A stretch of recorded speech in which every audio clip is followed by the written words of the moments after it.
Qui est Rani Mahdi? Salam alaikum, bonjour. Euh, je suis Rani Mahdi, originaire de Sétif. J'ai fait mes études في سطيف.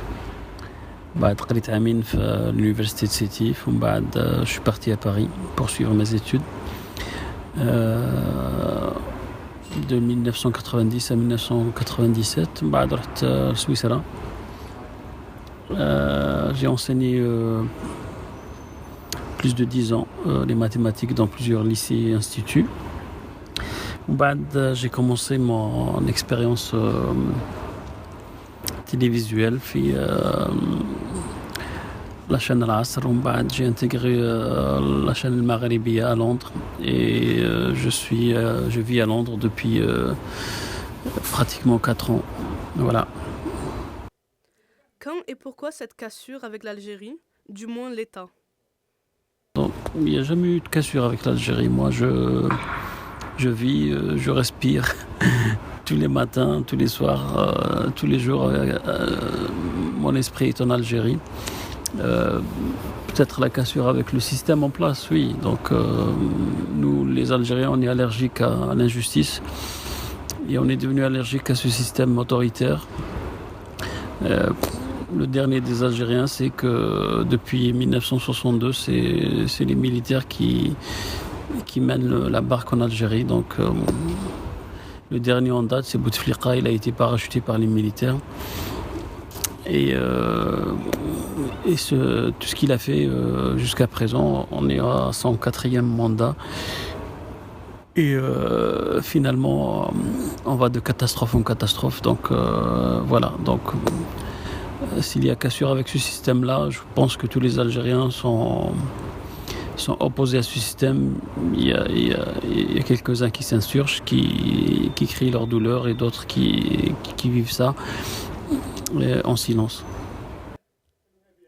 Pourquoi El Maghrebiya et pourquoi cette émission? Que c'est la seule chaîne qui m'a donné carte blanche. Donc je travaille librement. Personne ne m'impose quoi que ce soit. Dans cette chaîne, la direction de la chaîne découvre l'émission que je présente le vendredi soir, comme tous les Faqaher, comme tous les Algériens. Il n'y a pas de pression. Voilà. Pourquoi le Maghrebi et pourquoi pas les autres? Voilà, donc j'ai expliqué le truc. Je pense pas qu'il y ait une autre chaîne qui est algérienne, qui a les possibilités de liberté assez larges pour pouvoir s'offrir une émission comme la mienne, quoi, parce que il y a toujours une censure, il y a toujours une ligne directrice, il y a toujours des frontières, il y a toujours des limites à ne pas dépasser. La preuve, plusieurs émissions satiriques ont été censurées, plusieurs chaînes ont été fermées. Et alhamdoulilah, il y a Al-Maghrebiya qui m'a donné cette opportunité de parler aux jeunes. Comment est-elle perçue dans votre entourage proche, par les autres? Je sais pas, c'est une émission qui a fait son chemin après trois saisons. Les jeunes l'ont adopté. Le journal ne laisse pas les gens indifférents.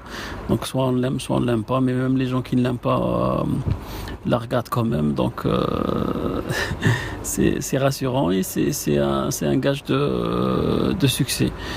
Donc même les gens du système, j'ai beaucoup de feedback, suivent régulièrement cette émission. C'est une émission satirique, critique, mais la vérité est toujours là. Donc moi je dis tout haut ce que les jeunes pensent tout bas.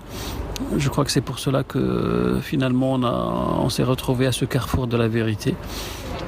Et c'est ce qui explique son succès, je crois.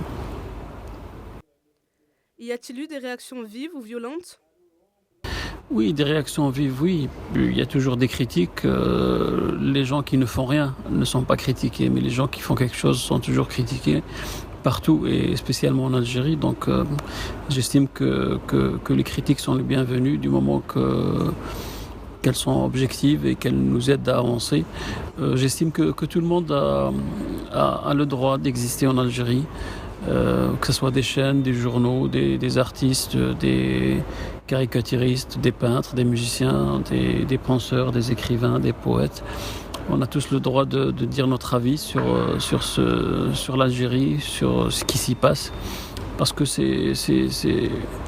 tous ces gens-là, finalement, participent à l'élaboration et à la création d'un nouvel esprit, d'un nouvel état d'esprit en Algérie.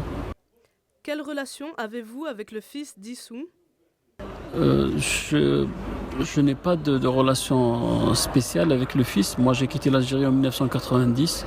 Je n'ai jamais voté pour le fils, ni pour aucun autre parti d'ailleurs. Je ne fais partie d'aucun parti politique. Et je m'interdis d'en faire partie parce que ça va altérer ma critique.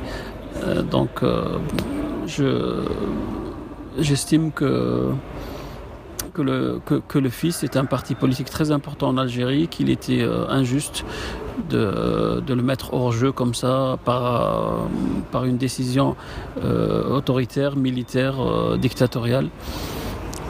Et c'est cette injustice-là qui a mis le pays à feu et à sang. À quoi aspirez-vous? Que souhaitez-vous au pays? Qu'attendez-vous du peuple?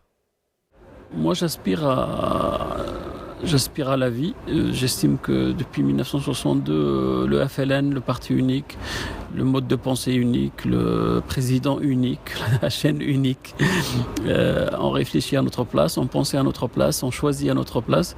Donc il est grand temps de laisser la liberté à ce peuple, à cette jeunesse, de choisir son mode de gouvernance, les gens qui la représentent.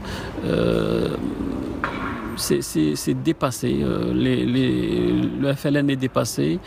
Sa place, c'est au musée. C'est pas à la gouvernance. Ce n'est pas au sommet de l'État qu'il doit se trouver. Voilà, j'aspire à plus de liberté, plus de compréhension, plus d'ouverture d'esprit, on doit s'accepter mutuellement. On doit accepter nos différences et vivre dans une harmonie, dans une cohésion.